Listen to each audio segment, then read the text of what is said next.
রহস্যের শুরু। রফিকের স্ত্রী রুবি একদম স্বাভাবিক ছিল কিছুদিন আগে পর্যন্ত, কিন্তু হঠাৎই তার আচরণ বদলে যায়। রাতের আঁধারে সে ফিসফিস করে কথা বলে, তার চোখের তারা একসময় পুরো কালো হয়ে যায়।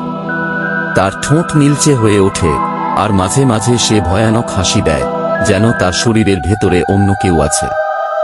গ্রামের মানুষ বলতে শুরু করে, এটা নিশ্চয়ই জিনের কারসাজি। কেউ কেউ বলল, হয়তো রুবি কারো অভিশাপে পড়েছে। আবার কেউ বলল, সে ভুল করে এমন কিছু করেছে যা জিনদের খেপিয়ে তুলেছে। কবিরাজের আগমন। রফিক ভয় পেয়ে যায়। সে গ্রামের সবচেয়ে বয়স্ক কবিরাজ রহমত মিয়ার কাছে ছুটে যায়। রহমত মিয়া বহু বছর ধরে ঝাড়ফুঁক ও তাবিজ বানিয়ে আসছেন, কিন্তু জিনের সঙ্গে সরাসরি লড়াই করা খুব কঠিন। রহমত মিয়া বলেন, তোমার স্ত্রীর শরীরে যে জিন আছে সে সহজে যাবে না। তাবিজ কোথায় পেয়েছিল? রফিক জানায়, একদিন রুবি গ্রামের মেলায় গিয়েছিল। সেখানেই এক অচেনা লোক তাকে এক তাবিজ দিয়েছিল আর বলেছিল, এটা পড়লে সব দুশ্চিন্তা দূর হবে। জিনের আসল রূপক। রহমত মিয়া তাবিজটি পরীক্ষা করে দেখেন, এটি সাধারণ নয়, এতে কিছু লেখা আছে যা মানুষের ভাষা নয়। তিনি ফিসফিস করে বলেন, এটা এক শয়তানি জিনের মন্ত্র লেখা তাবিজ। তিনি সঙ্গে সঙ্গে কিছু দোয়া পড়ে তাবিজটির ওপর ফুঁ দেন। হঠাৎই রুবি এক অস্বাভাবিক চিৎকার করে ওঠে। তার কণ্ঠ বদলে যায়, যেন তার মুখ দিয়ে অন্য কেউ কথা বলছে, ওকে এখান থেকে নিয়ে যাও, না হলে সবাই মরবে। কবিরাজ রহমত মিয়া ভয় পান না। তিনি আরো জোরে কোরআনের আয়াত পড়তে থাকেন। রুবি মাটিতে লুটিয়ে পড়ে, তার চোখ থেকে অশ্রু ঝরতে থাকে, কিন্তু সে প্রচণ্ড ক্রুদ্ধভাবে চিৎকার করতে থাকে। অভিশাপের শেষ পরিণতি। হঠাৎ বাতাস ভারী হয়ে আসে, ঘরের দরজা জানালা বিকট শব্দে কাঁপতে থাকে।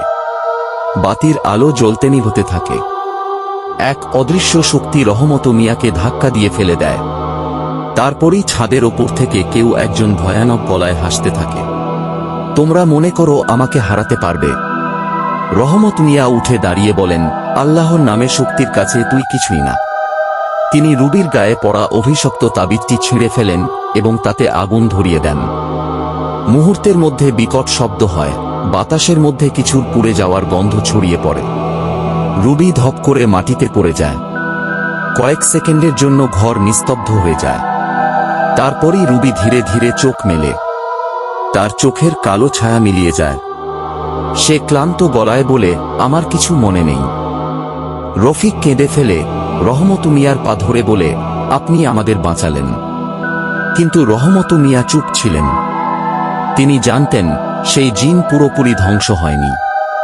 কারণ দূর থেকে আবার এক বিকট হাসির আওয়াজ শোনা গেল, যেন কেউ বলছে, আমি ফিরে আসব।